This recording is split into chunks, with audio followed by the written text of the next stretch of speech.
One of the powers of the ideal gas law is that it can be used to determine the identity of a gas. So if we have some unknown gas, its molar mass is its identifying property.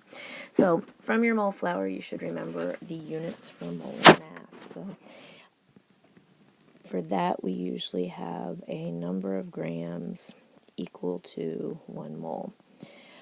You can also write this in grams per mole.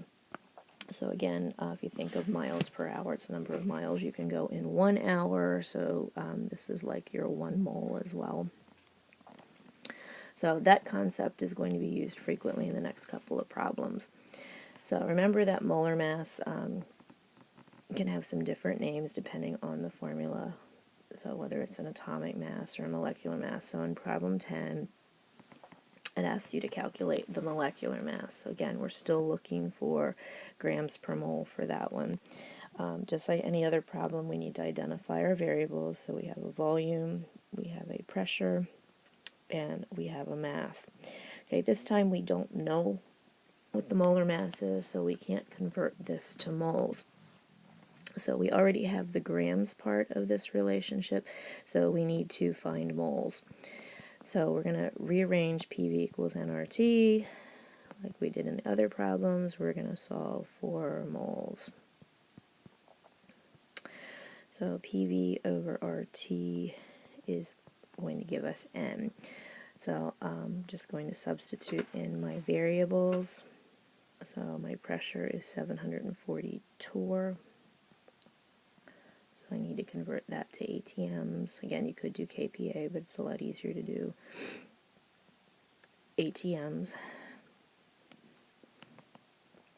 My volume has to be converted to liters.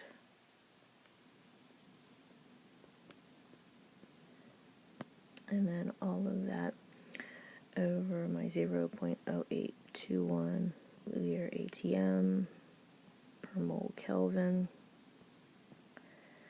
times my temperature. So this time I gave it to you in Kelvin, so you don't have to do the addition, so just make sure you pay attention to the units. Again, make sure all of your units cancel. So if you're taking the time to do this, you will catch any algebra mistakes that you make. So really I have 1 over moles, which when you divide by the fraction will give me moles as my value. So when you calculate all of that, you get N equals 0.0102 moles. Again, I'm going to keep that entire number in my calculator because I need actually grams per mole. So if you look at this equation up here in grams per mole, we need to have grams on the top, moles on the bottom. So when I set up molar mass, and that is abbreviated with sort of an italicized capital M, we're going to put the 1.475 grams divided by the 0.0102 moles. So remember I asked you not to clear your calculators when you're doing this calculation. If you hit your x to the minus 1 key or your 1 over x key, that'll put this number on the bottom, and then you just need to multiply by the 1.475, and that will give you 145 grams per mole.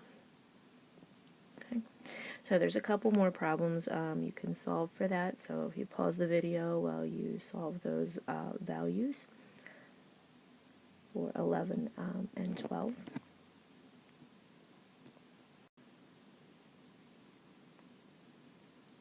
12 asks you to solve, to ask for what is the gas.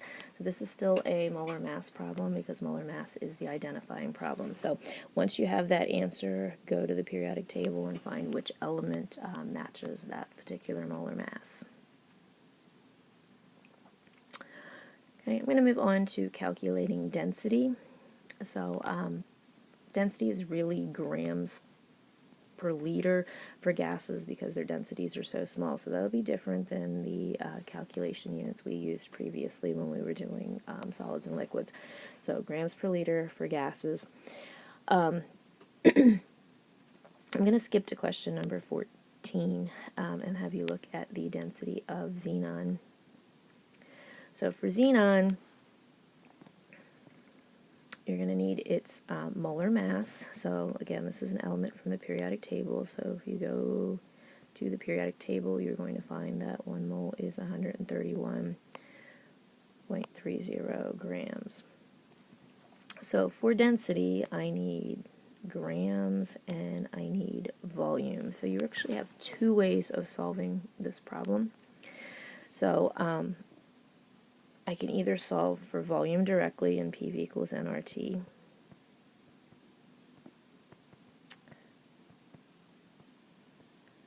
okay, or I can solve for moles and use that as my relationship.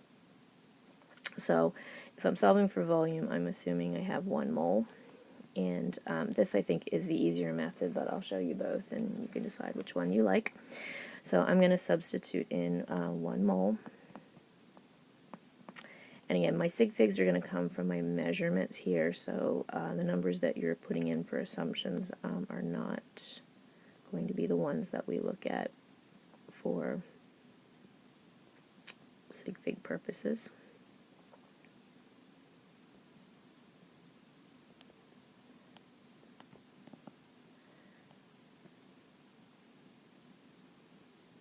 Again, I'm going to look at canceling units. Okay, and the only thing I have left is liters. So my volume equals 24.6 liters. And again, I think this is the easier method to solve. So density is my MOV. So assuming 1 mole, this is my mass,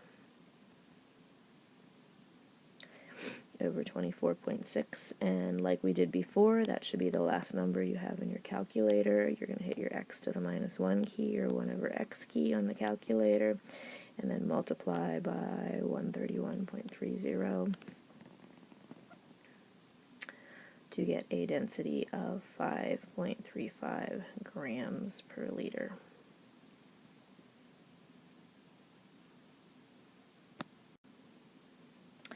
If you don't like the whole reciprocal thing, the other option you have is to assume a volume of 1 liter and solve for moles. So you then have PV over RT equals N, and you're substituting in once again. So N equals 0.987 ATM times 1 liter. Again, that's not my sig figs because it's not an actual measurement. 0.0821 liter ATM per mole Kelvin times my 22 plus 273.15. Again, units have to all cancel out except for moles. And then when you get moles, your N equals 0.0407 moles. I convert moles to grams. Okay, and then if I put my 1 liter on the bottom, I get the 5.35 grams per liter as well. So either one of those will work. It's just whichever one you prefer to get the density. Okay, you can go on and solve the remaining questions. So that will be 13, 15, and 16 on this worksheet. So 16 combines both concepts, so we'll see how you do, and check your answers in a few minutes.